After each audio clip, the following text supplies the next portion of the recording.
Welcome to another Office Revenge Hub story. They mocked my work ethic, called me a tryhard, and laughed behind my back. But I outworked every single one of them, and they never saw it coming. My name is Alex, and I was a junior account executive at a sales firm called Pinnacle Solutions. I worked there for 4 years, consistently hitting my targets while my colleagues coasted on minimum effort and maximum schmoozing. I believed hard work mattered. I was wrong about where it mattered. Pinnacle Solutions was a B2B software sales company in Boston, selling enterprise resource planning systems to mid-sized manufacturers and distributors. It was the kind of place where sales bros thrived, where golf outings mattered more than product knowledge, where being buddy-buddy with management counted more than actual performance. When I started, I was hungry to prove myself. I'd come from a working-class family where nothing was handed to you, where you earned everything through sweat and persistence. My parents had worked multiple jobs to put me through state college. I graduated with decent grades but no connections, no network, no safety net, just a willingness to outwork anyone in the room. I was assigned to the industrial manufacturing vertical, selling ERP software to factories and production facilities. It wasn't glamorous. The clients were often in unglamorous locations. The sales cycles were long, and the deals required deep understanding of complex operations. Most of the other account executives avoided this vertical, preferring flashier clients in tech or finance. I dove in completely. I learned everything I could about manufacturing operations, supply chain management, inventory control, production planning. I read industry publications. I attended webinars. I visited client facilities and walked factory floors, asking questions about their processes and pain points. I became genuinely knowledgeable about the problems our software could solve.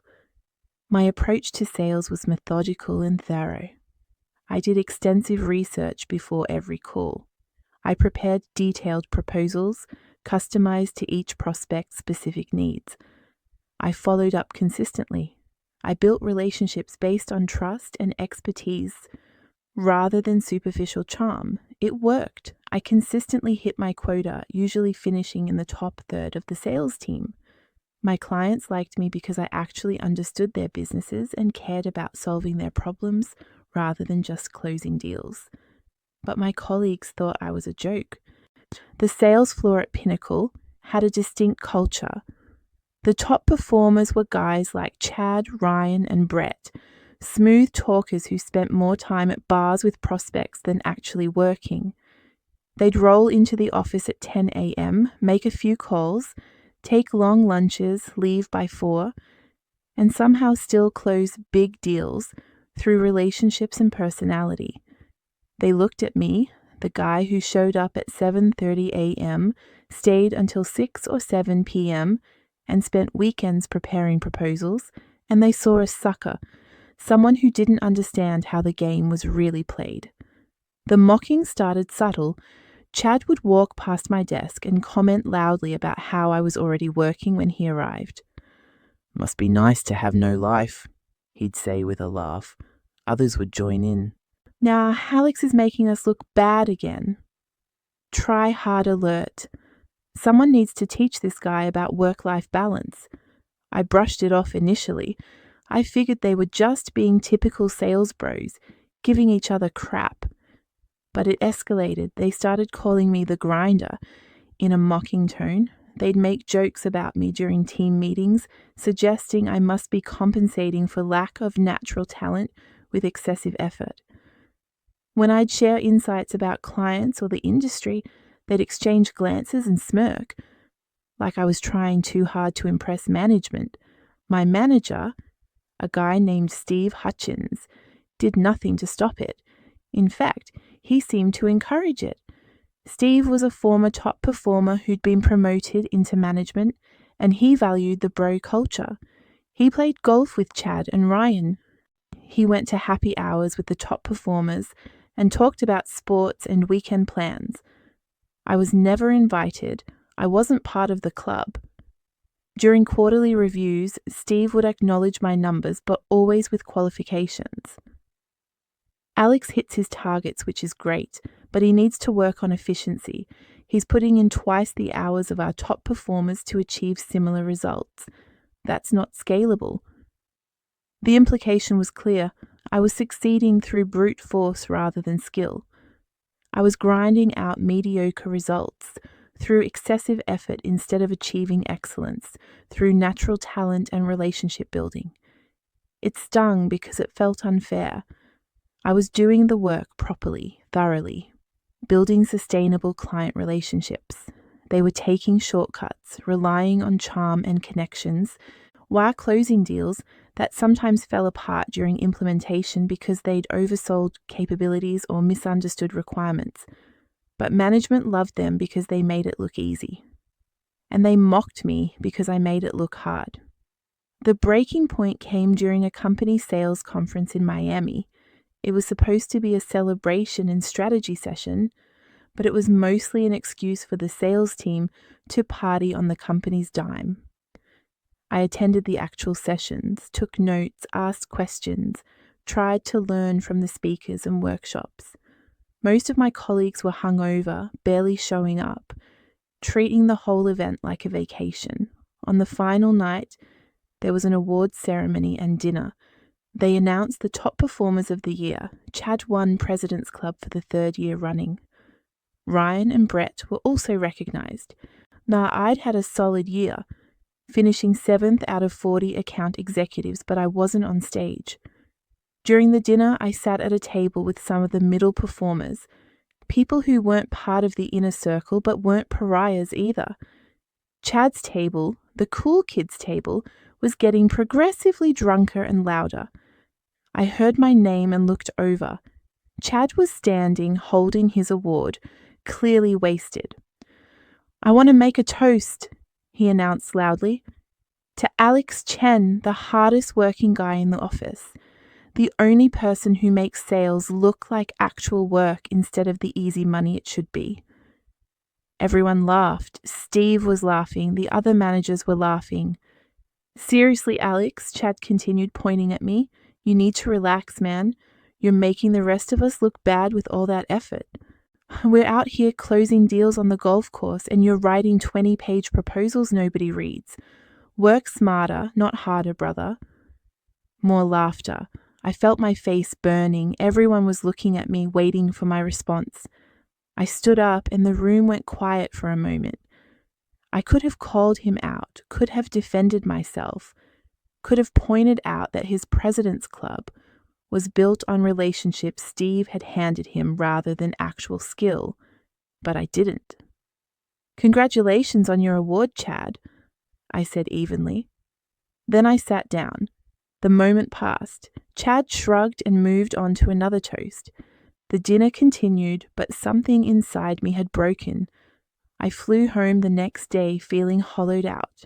I'd worked my ass off for 4 years, consistently performed, built real value for clients, and I was the office joke.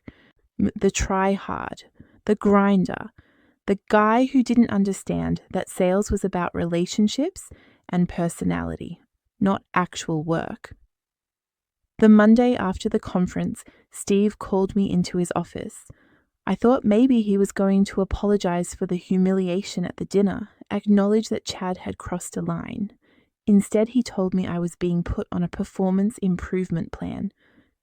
"Alex, your numbers are okay, but your efficiency is concerning. You're spending too many hours per closed deal compared to our top performers. We need you to adopt a more streamlined approach." I stared at him. I hit my quota every quarter. "Barely, and you're doing it through volume and grind rather than strategic relationship building. We need you to be more like Chad and Ryan, less time on proposals, more time building rapport.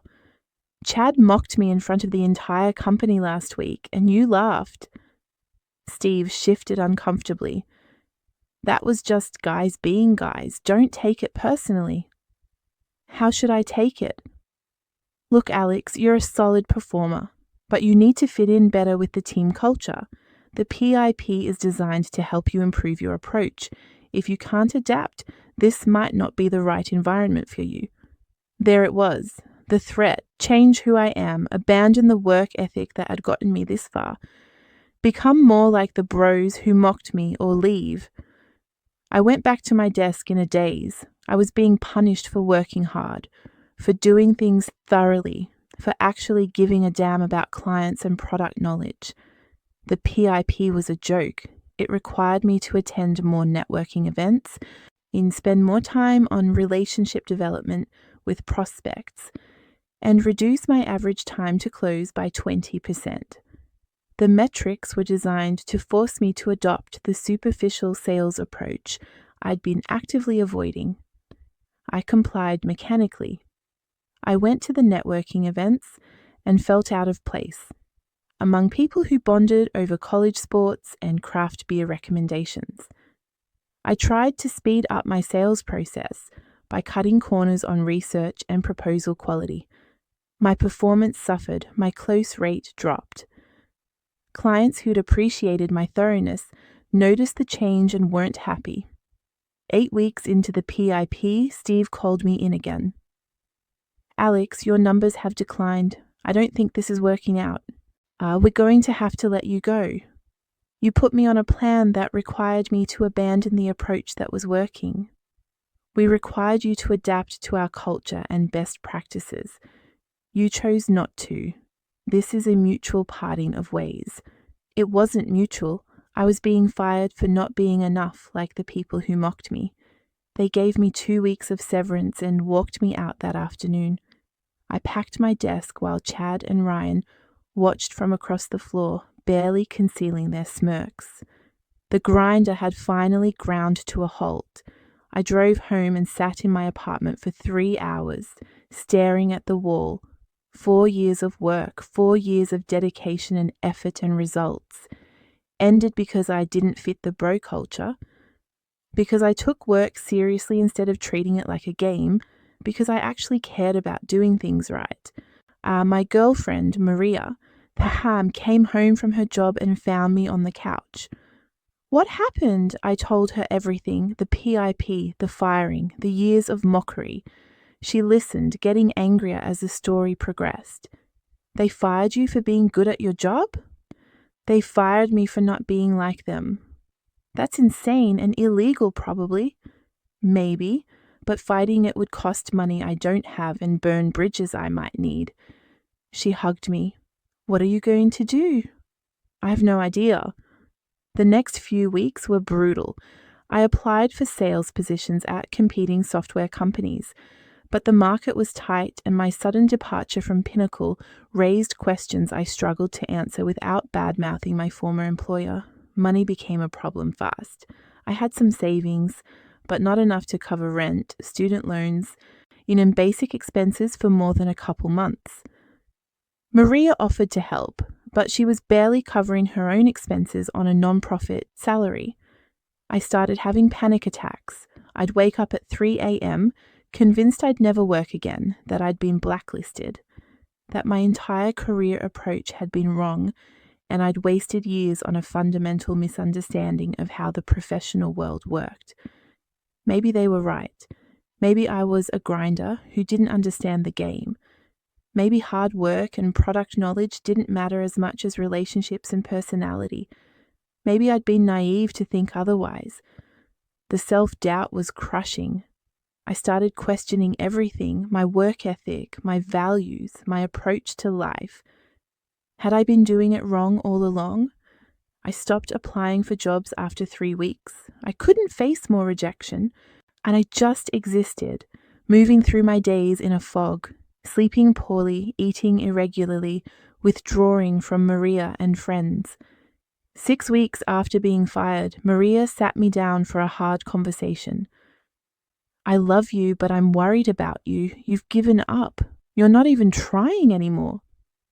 I tried for 4 years. It didn't matter. It did matter. You were successful.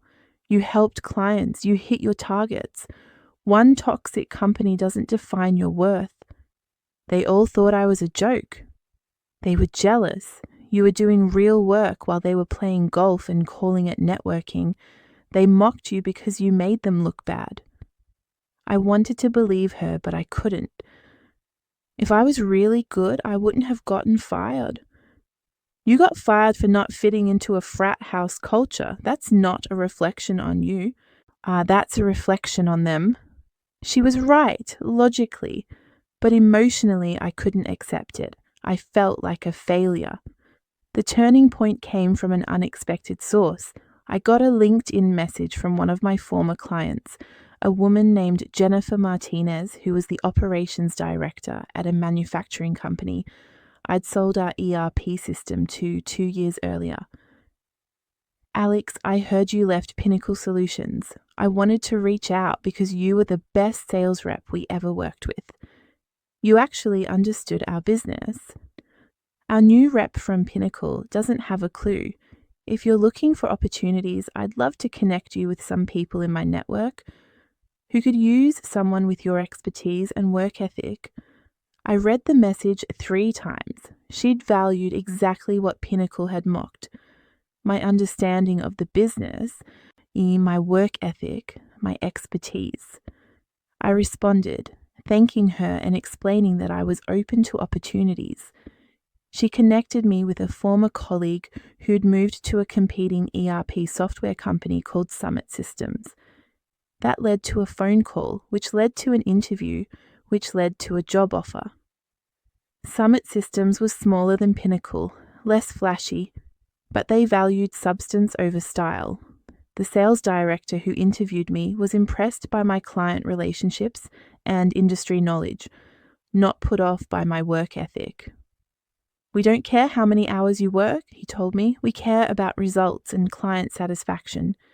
If you want to grind, grind. If you want to coast, coast. As long as you hit your numbers and clients are happy, we don't micromanage approach. I accepted the offer immediately. The base salary was slightly lower than Pinnacle, but the commission structure was better and the culture seemed healthier. I started at Summit Systems with something to prove. Not to them, but to myself. I needed to know if my approach actually worked or if Pinnacle had been right, that I was just a grinder compensating for lack of real talent. I doubled down on everything Pinnacle had mocked. I showed up early, I stayed late, I researched thoroughly, I prepared detailed proposals.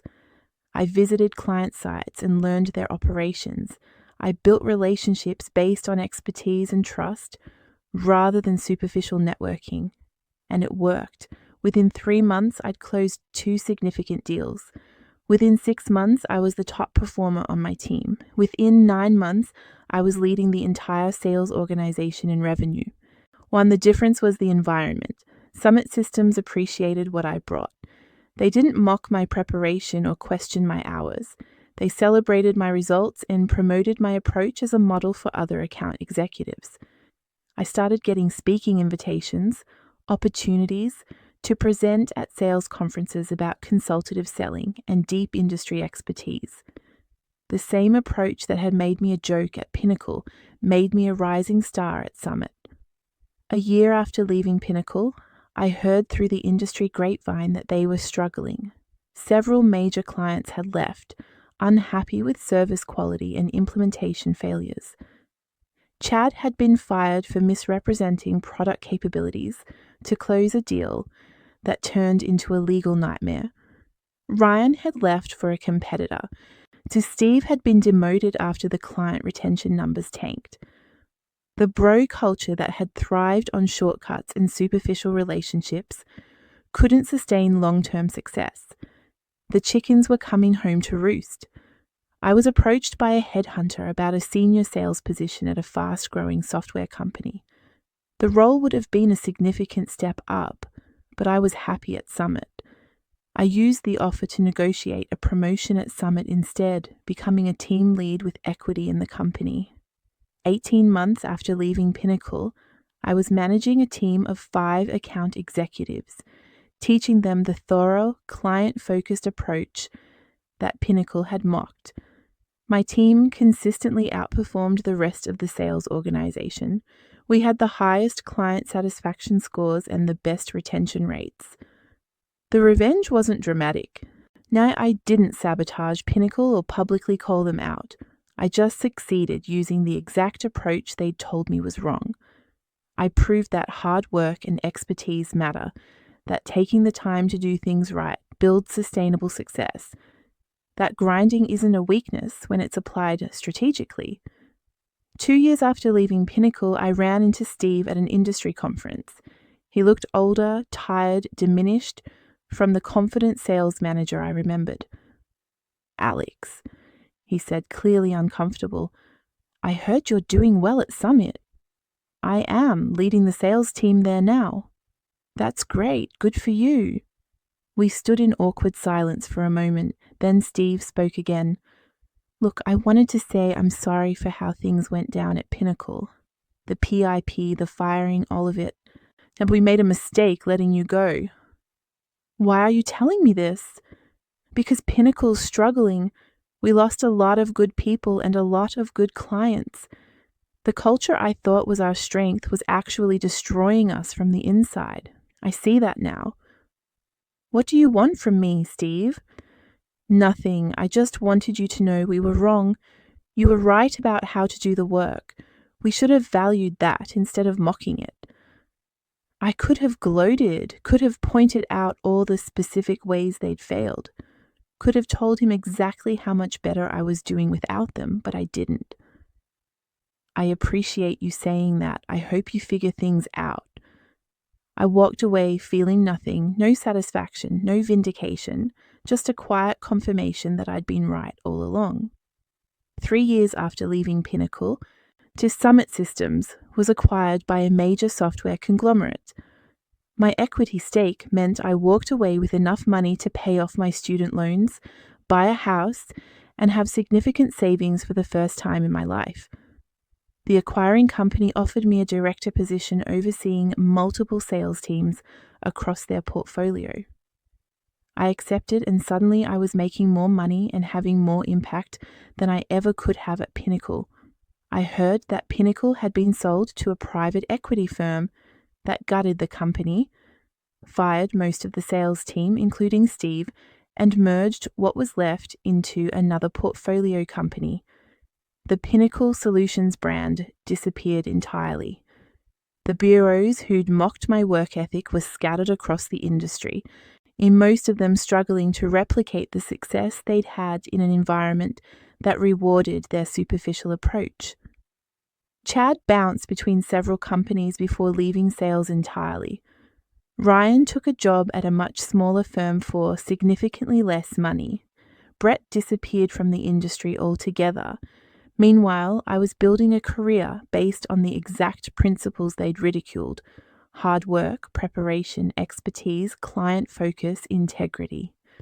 5 years after being fired from Pinnacle, I was a VP of sales at a successful software company, managing teams across the country, speaking at industry conferences, and mentoring young salespeople on how to build sustainable careers through genuine value creation rather than shortcuts and schmoozing. I taught them that hard work matters, that expertise matters, and that taking the time to do things right matters, that building real relationships based on trust and competence is more valuable than superficial networking based on personality and charm. Some people called my approach old-fashioned or inefficient, but my teams consistently outperformed, my clients stayed loyal.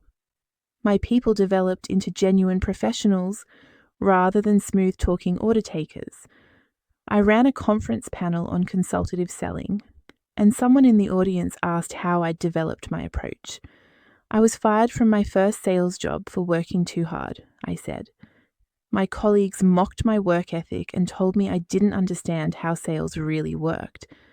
They were wrong. Hard work paired with genuine expertise is the foundation of sustainable success. Everything else is just noise. The audience applauded.